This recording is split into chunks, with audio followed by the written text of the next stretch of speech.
Hi everyone, this is Shauna Charosa, RAYAC's Executive Officer, and this is my desk.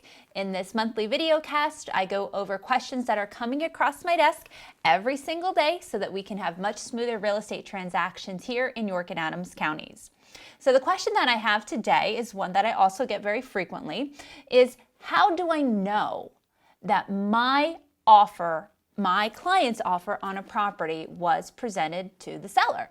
So, happy to get you the answer to that question. So the National Association of Realtors amended the Code of Ethics a few years ago to add Standard of Practice 1-7. And what essentially that says is that if asked in writing, the listing agent must provide the buyer's agent with a written affirmation that their offer has been presented to the seller or that the seller waived the submission of that offer.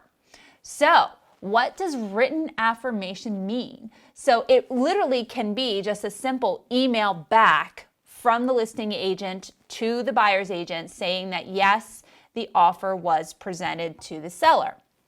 The Pennsylvania Association of Realtors has also created a form. It's called the Broker Request for Affirmation, where the listing agent can sign off and send that back to the buyer's agent to let them know that the offer was presented.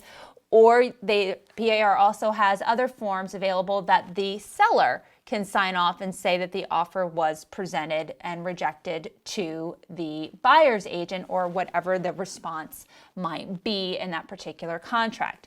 Now, it's important to note that the Realtors Code of Ethics does not require that the seller has to sign off on that affirmation. It's only the listing agent who has to sign off on that affirmation and send the written response back to the buyer's agent. So just to be clear, there is no seller signature required, and there's actually no listing agent signature required for the response. It can just be a simple email from the listing agent back to the buyer's agent letting them know that the offer was presented.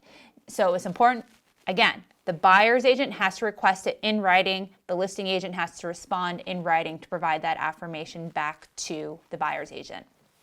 Now, another thing to be aware of is, in the same spirit of that idea, the Code of Ethics was amended this past year in 2021 to add an additional Standard of Practice 1-8. And now what 1-8 does is it puts a similar duty to the buyer's agent, that they need to affirm that a counteroffer has been presented to their buyer. And the Pennsylvania Association of Realtors is working on making some changes to the broker's request for affirmation to include the circumstances when a counteroffer has been presented from the seller to the buyer, that the buyer's agent has to provide that written affirmation that the counteroffer was presented to them. So, I hope that information is helpful to you. If you ever have any questions or things you would like me to cover in this video blog, please feel free to reach out to me because my doors and ears are always open to you. Thanks and have a great day.